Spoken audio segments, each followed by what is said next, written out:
ಒಳ ಒಪ್ಪಂದ ಏನಾಗಿದೆ ನಮಗೆ ಗೊತ್ತಿಲ್ಲ. ಕರ್ನಾಟಕ ರಾಜ್ಯದಲ್ಲಿ ಸರ್ಕಾರ ರಚನೆ ಮಾಡುವಂತ ಸಂದರ್ಭದಲ್ಲಿ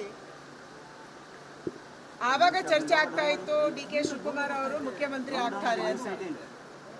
ಡಿ ಕೆ ಶಿವಕುಮಾರ್ ಅವರು ಶ್ರಮ ಪಟ್ಟಿದ್ದಾರೆ, ಓಡಾಡಿದ್ದಾರೆ, ಹಣ ಖರ್ಚು ಮಾಡಿದ್ದಾರೆ, ಅದಕ್ಕೆ ಅವರು ಆಗ್ತಾರೆ ಅಂತ ಹೇಳಿ.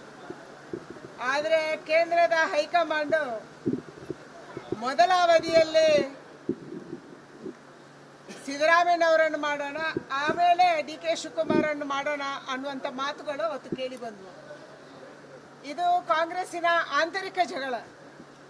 ಅದನ್ನು ಅವರೇ ಬಗೆಹರಿಸ್ಕೋಬೇಕು. ಏನು ಒಪ್ಪಂದ ಆಗಿದೆ, ಒಪ್ಪಂದದಂತೆ ನಡ್ಕೊತಾ ಇಲ್ವಾ? ಯಾಕೆಂದರೆ ರಾಜ್ಯದ ಜನ ಕಾಂಗ್ರೆಸ್ಸಿಗೆ ಬಹುಮತವನ್ನು ಕೊಟ್ಟಿದ್ದಾರೆ.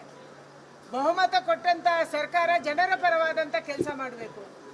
ಇವತ್ತು ಕರ್ನಾಟಕ ರಾಜ್ಯದಲ್ಲಿರುವಂಥ ಸಮಸ್ಯೆಗಳನ್ನು ಮುಚ್ಚಿ ಹಾಕೋದಕ್ಕಾಗಿ ಇದು ನಡೀತಾ ಇರುವಂಥ ಷಡ್ಯಂತ್ರ ಅಂತ ನಮಗೆ ಅನಿಸೋಕ್ಕೆ ಶುರುವಾಗಿದೆ.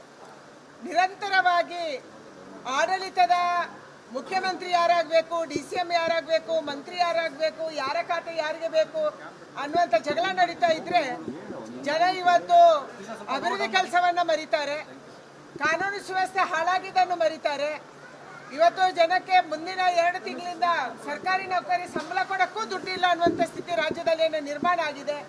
ಬೆಂಗಳೂರು ನಗರದಲ್ಲಿ ಗುಂಡಿ ಮುಚ್ಚಕ್ಕಾಗ್ತಾ ಇಲ್ಲ, ಇವತ್ತು ನೀರು ಕೊಡಕ್ಕಾಗ್ತಾ ಇಲ್ಲ, ವಿದ್ಯುತ್ ಉತ್ಪಾದನೆ ಆಗ್ತಾ ಇದ್ರು ಕೂಡ ಹಳ್ಳಿಗಳಲ್ಲಿ ಇವತ್ತು ವಿದ್ಯುತ್ ಸಿಗ್ತಾ ಇಲ್ಲ. ಇದೆಲ್ಲವನ್ನ ಮರೆಸೋದಕ್ಕೆ ಕಾಂಗ್ರೆಸ್ ನಾಟಕ ಆಡ್ತಾ ಇದೆ. ಒಂದು ಕಡೆ ವಿದ್ಯುತ್ ಬಿಲ್ ಜಾಸ್ತಿ ಆಯಿತು, ಎರಡನೇದಾಗಿ ಇವತ್ತು ಪೆಟ್ರೋಲ್ ಡೀಸೆಲ್ ಬಿಲ್ ಜಾಸ್ತಿ ಆಯಿತು, ಮೂರನೇದಾಗಿ ಇವತ್ತು ನಾವು ಟ್ಯಾಕ್ಸ್ ಕಟ್ಟೋದು ಜಾಸ್ತಿ ಆಯಿತು, ಸಬ್ ರಿಜಿಸ್ಟ್ರೇಷನ್ ವ್ಯಾಲ್ಯೂ ಜಾಸ್ತಿ ಆಯಿತು. ಒಂದು ಬರೆಯ ಮೇಲೆ ಇನ್ನೊಂದು ಬರೆಯನ್ನು ಕಾಂಗ್ರೆಸ್ ಸರ್ಕಾರ ಏನೋ ಆಗ್ತಾ ಇದೆ. ಜನ ಇದೆಲ್ಲವನ್ನು ಮರೆಯೋದಕ್ಕಾಗಿ ಅಧಿಕಾರದ ಕುರ್ಚಿಯ ಗುದ್ದಾಟದ ನಾಟಕವನ್ನ, ಡ್ರಾಮಾವನ್ನ ಕಾಂಗ್ರೆಸ್ ಮಾಡ್ತಾ ಇದೆ. ಇದಕ್ಕೆ ಹೈಕಮಾಂಡ್ ಮತ್ತು ಕಾಂಗ್ರೆಸ್ಸಿನ ನಾಯಕರು, ಮುಖ್ಯಮಂತ್ರಿ, DCM ಎಲ್ಲರೂ ಸೇರ್ಕೊಂಡು, ಮಲ್ಲಿಕಾರ್ಜುನ ಖರ್ಗೆ ಅವರು ಸೇರ್ಕೊಂಡು ಅಂತ್ಯ ಹಾಡಬೇಕು. ರಾಜ್ಯದ ಅಭಿವೃದ್ಧಿ ಕಡೆಗೆ ಗಮನ ಕೊಡಬೇಕು.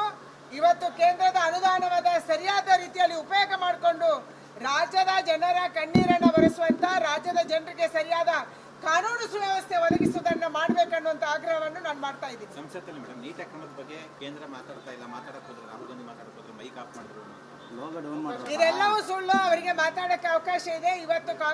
ಇವತ್ತು ಪಾರ್ಲಿಮೆಂಟ್ ಅಲ್ಲಿ ರಾಷ್ಟ್ರಪತಿಗಳ ಭಾಷಣಕ್ಕೆ ಅಭಿನಂದನಾ ಭಾಷಣ ನಡೀತಾ ಇದೆ. ಕೇಂದ್ರದಲ್ಲಿ ಒಂದು ಪದ್ಧತಿ ಇದೆ, ಪಾರ್ಲಿಮೆಂಟ್ ಅಲ್ಲಿ ಒಂದು ಪದ್ಧತಿ ಇದೆ.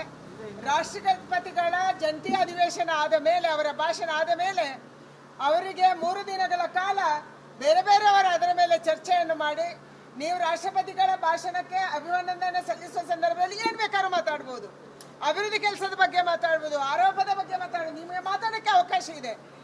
ಮಾತಾಡ್ಬಿಟ್ಟು ಕೊನೆಯಲ್ಲಿ ಅಭಿವಂದನಾ ನಿರ್ಣಯವನ್ನ ನಾವು ಕಳಿಸ್ಕೊಡುವಂತ ಒಂದು ಪದ್ಧತಿ ಇದೆ.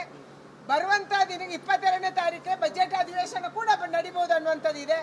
ಮಾತಾಡಕ್ಕೆ ಸಾಕಷ್ಟು ಅವಕಾಶ ಇದೆ. ಆದರೂ ಕೂಡ ಕಾಂಗ್ರೆಸ್ ಉದ್ದೇಶಪೂರ್ವಕವಾಗಿ ರಾಷ್ಟ್ರಪತಿಗಳಿಗೆ ಅಪಮಾನ ಮಾಡುವಂಥದ್ದನ್ನು ಮಾಡಬೇಕನ್ನುವಂಥದ್ದನ್ನು ಮಾಡ್ತಾ ಇದ್ದಾರೆ, ನಿರಂತರವಾಗಿ ಇದನ್ನು ಮಾಡ್ತಾ ಇದ್ದಾರೆ. ಈ ಕಾರಣಕ್ಕಾಗಿ ಅವರು ಮೊದಲು ಚರ್ಚೆಗೆ ಬರಲಿ, ಚರ್ಚೆಗೆ ಕೇಂದ್ರ ಸರ್ಕಾರ ಸಿದ್ಧ ಇದೆ ಅನ್ನುವಂಥದ್ದನ್ನು